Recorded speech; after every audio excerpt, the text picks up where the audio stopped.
Sister called me loser behind my back, so I stopped paying her rent, and she got kicked out. Now she's begging, and saying it won't happen again. But it's too late, I said bye. I still remember the moment I found out how it felt like the rug had been pulled out from under me.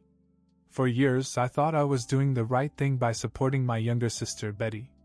She asked me for help when she started college, explaining that she had no one else to turn to. Mom and Dad had divorced when we were teenagers, and neither of them wanted much to do with us after we turned 18. "You're grown up now," they both said, almost in unison, as they moved on with their lives. Mom found a new husband. Dad moved in with someone younger. Meanwhile, Betty and I were left to figure things out on our own. I was working full-time by then, holding down a decent job, and I'd always felt protective of Betty. She was my little sister. She had big dreams, and it didn't seem fair that she had to give them up because of our parents' selfishness. So when she called me in tears, saying she couldn't afford her rent, I didn't hesitate to step in. At first it was just a few $100s to cover the gap, but it quickly turned into something more regular. Betty promised to pay me back someday, but I wasn't holding my breath. I didn't mind. I wanted her to succeed. I figured that was what family did for each other.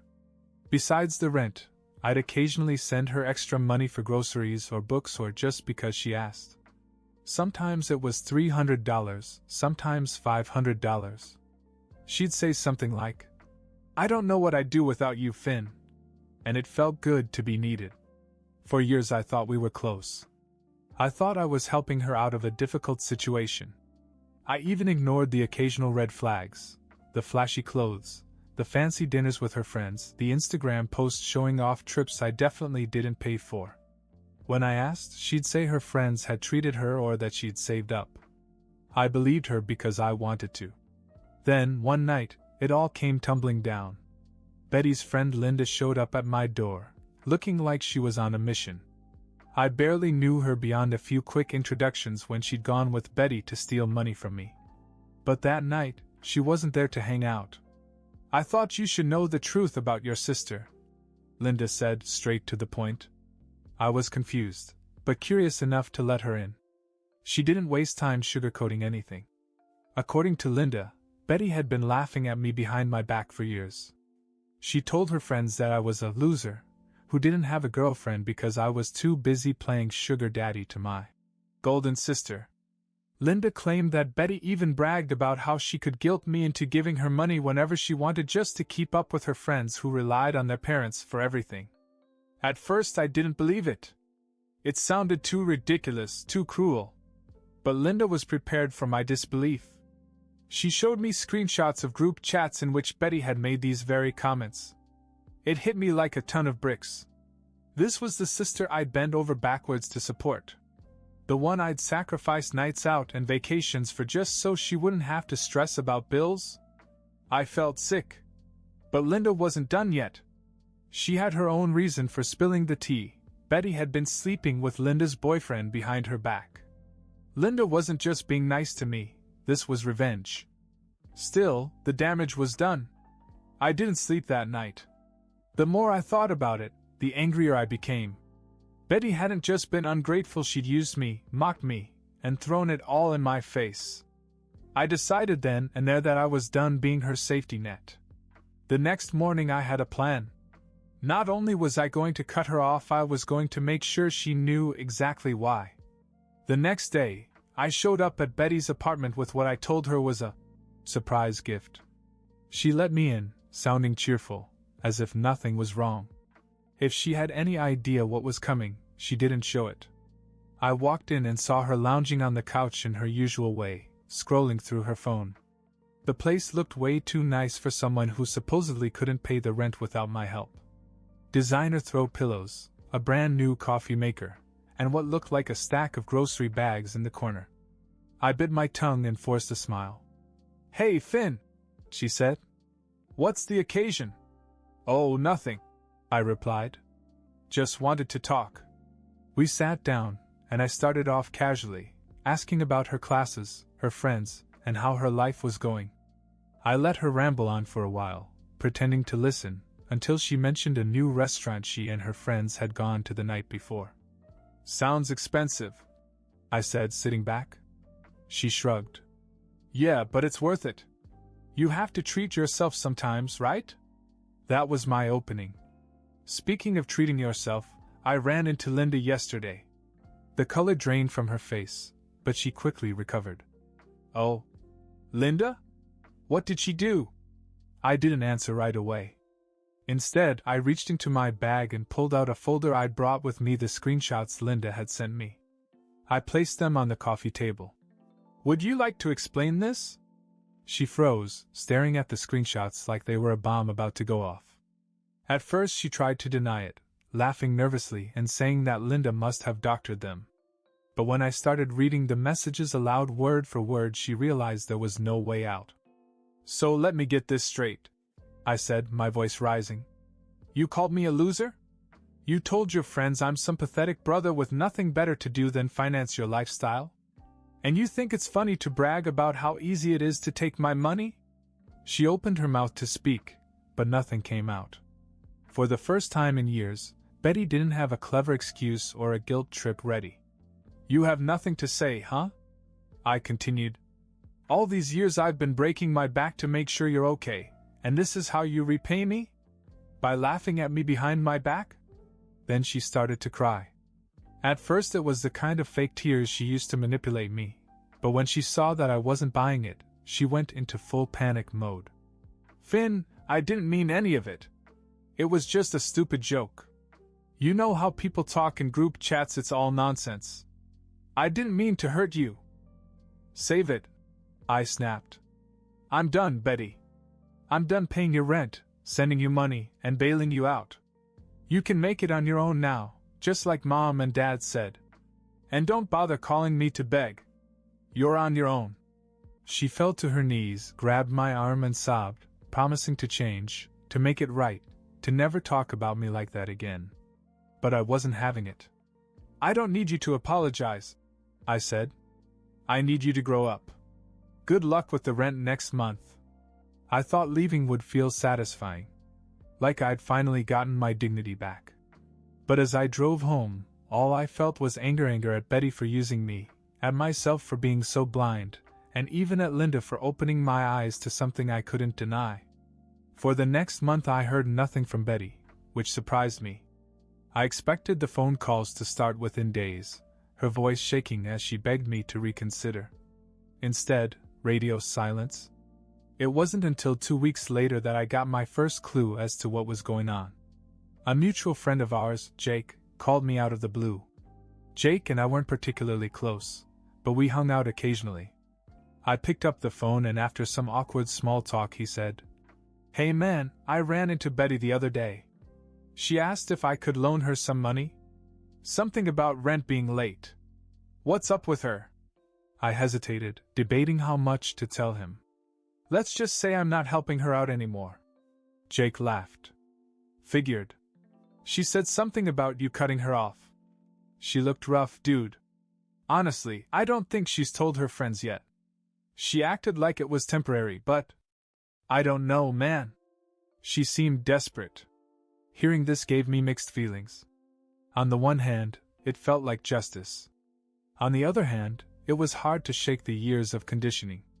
I still felt guilty, even though I knew I shouldn't. A week later I finally heard from Betty. She texted me, not to apologize, but to try a new angle. Betty. Hey Finn. I hope you're doing well. Just wanted to check in. Are you still upset? Let me know if we can talk soon. I ignored it. 2 days later she sent another message, this time more direct. Betty. So I'm late with the rent this month. They're giving me until the end of the week to pay or they'll start eviction proceedings. I really don't want to bother you, but I'm stuck. I could really use your help just this once. I swear it won't happen again. I almost laughed out loud. The audacity was unbelievable. But I didn't answer. That Friday I got a phone call from Linda. I hadn't expected to hear from her again, but her tone was different this time. Finn, there's something you need to know, she said. Betty's been telling people that you're going to come by and pay her rent at the last minute, like you always do. She's bragging about it, saying it's all part of her plan to get back in your good graces. She doesn't even think you mean it. I clenched my jaw. She what?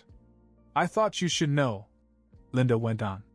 She's been going around saying that you'll forgive her because you always do, and that this is just you being dramatic. Honestly, I didn't want to get involved again, but it pissed me off. She doesn't deserve your help, Finn. Don't give her another cent. That was the last nail in the coffin. If Betty thought I was bluffing, she was in for the rude awakening of her life. The following week, the inevitable happened. Betty was officially evicted. She sent me a barrage of messages saying that she had nowhere to go, that she was moving in with Mom and her stepfather for the time being, and that she was humiliated. She called me, too, leaving voicemails full of sobs and apologies, vowing never to take advantage of me again. But here's where things took an unexpected turn. A few days after she moved in with Mom, I got another text from Betty. Betty, you have to call Mom. She's mad at you. She says you abandoned me and she won't take me in either. Please just fix this, Finn. Fix it? As if I hadn't been fixing her life for years? I ignored the message, but curiosity got the better of me and I called Mom later that evening. To my surprise, Mom was calm, not angry, as Betty had claimed. I don't know why she's telling you this, Mom said. She's just embarrassed. Frankly, I'm not thrilled to have her here, but maybe that's what she needs. She's been spoiled for too long. Hearing this shocked me. Mom had never taken much responsibility for us after the divorce, but even she seemed to see through Betty's act. What came next was something I didn't see coming. Mom added, "Oh, by the way, did you know that Betty was keeping secrets from you? I found one of her credit card statements while she was packing. She's been spending money like crazy, way more than you probably realized. I don't think she was ever as broke as she made it out to be." That made my blood boil all over again.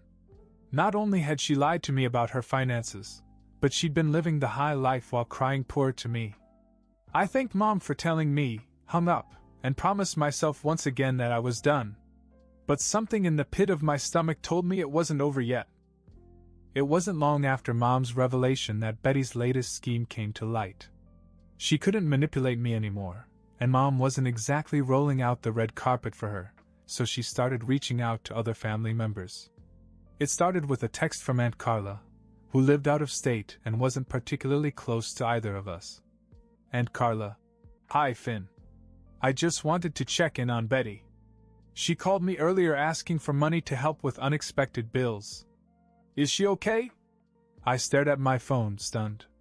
Betty hadn't said a word about this, and I knew for a fact that there were no unexpected bills, just the consequences of her own choices. I called Carla and explained everything, from Betty's eviction to the years of financial support I'd provided. Carla was shocked. "She made it sound like you were the one who left her high and dry," she said. "I was willing to send her $1,000. I'm so glad I checked with you first." Carla wasn't the only one.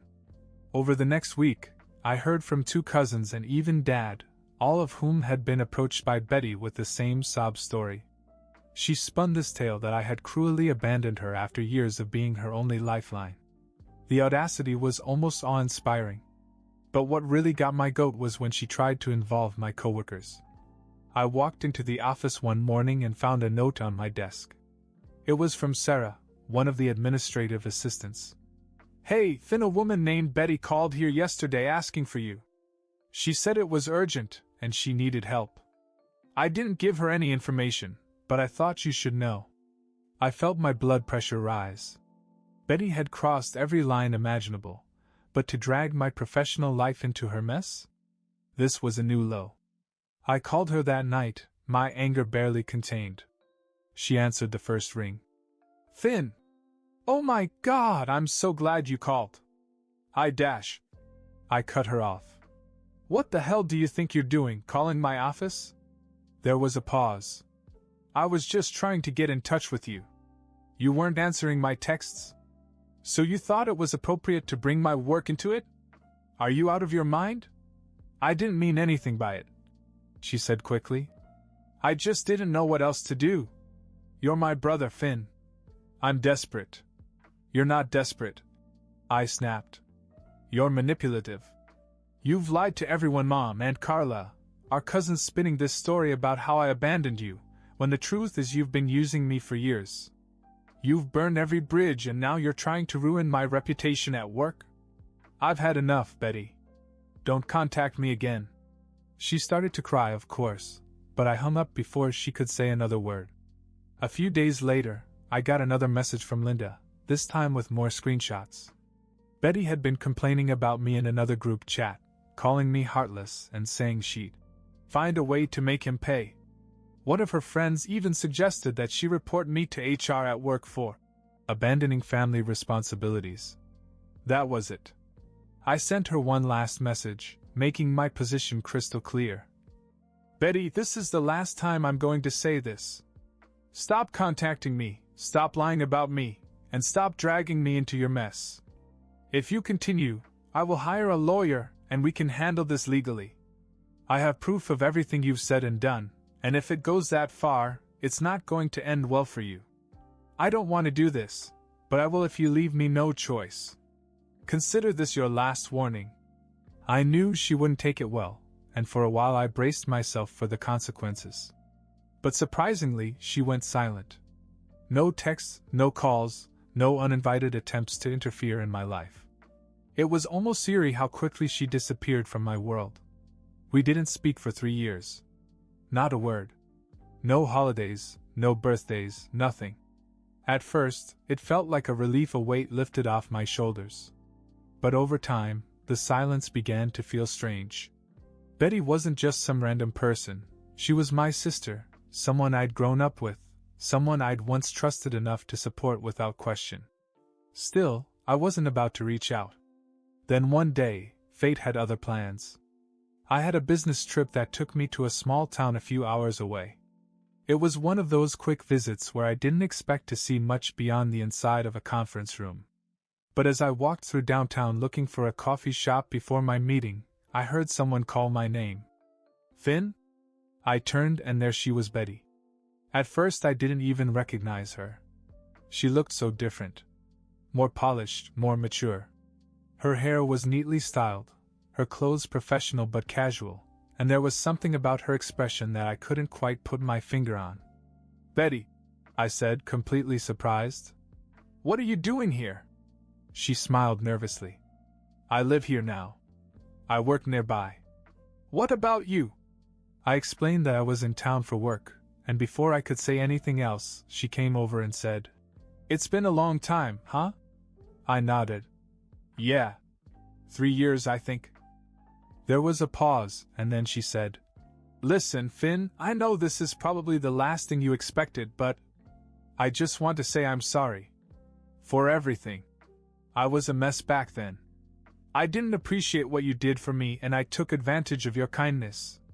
You didn't deserve it, and I've regretted it ever since. Her words took me by surprise.